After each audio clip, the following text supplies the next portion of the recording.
Young Africans wamecheza vizuri sana first half. Nitakuja nielezee kwa namna ambavyo niliona tactical game first half. Second half, moja ya mistake ambayo ilifanyika kwa Young Africans ni kutoka katika muundo wao wa ulinzi wakarudi zaidi chini. Sisi kama tuko kwa maana low block. Yani muundo wao wa ulinzi Young Africans kipindi cha kwanza kinaanza. Pedro Gonçalves alikuwa na muundo mzuri sana wa ulinzi. Kwa maana ya alikuwa ameitengeneza Yanga katika phase tofauti. Kipindi kile game ilipochezwa kule Bugesera Arab Stadium, alikuwa anaenda kuweka pressure kwenye mpira lakini anapeleka idadi nyingi sana ya wachezaji. Ukiliangalia eneo la katikati ni kama vile Al-Ahly walikuwa wanaliacha lile eneo, afa anabaki arudi Yeng peke yake. Sasa pale ndiko ambako magoli yanaanza kutengenezwa. Kwa sababu wakishatoka tu pale katikati, wakifika golini kwako inakuwa ni tatizo. Sasa leo ukimwangalia alichokifanya Pedro Gonçalves, sawa ataenda kufanya high pressing lakini unaenda na idadi ya wachezaji wangapi? Wawili. Kwa maana Max Nzengeli wanaenda wanaweka pressure kwenye mpira.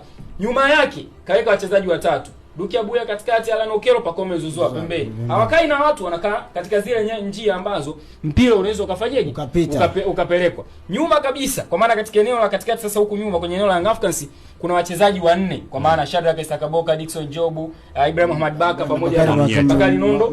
Tukiangalia ilikuwa ni moja ya safu nzuri sana ya ulinzi ambayo ilikuwa inatoa ugumu kwa wachezaji wa Al-Ahly. Ndio kitu ambacho kikawanyima sasa uhuru wao kufika kwenye lango la hapo mmemsahau Damaro katikati ambaye yeye ndo alikuwa kama connector wao katikati. Na ukimwangalia sasa Damaro leo alikuwa anafanya kitu kimoja kizuri sana.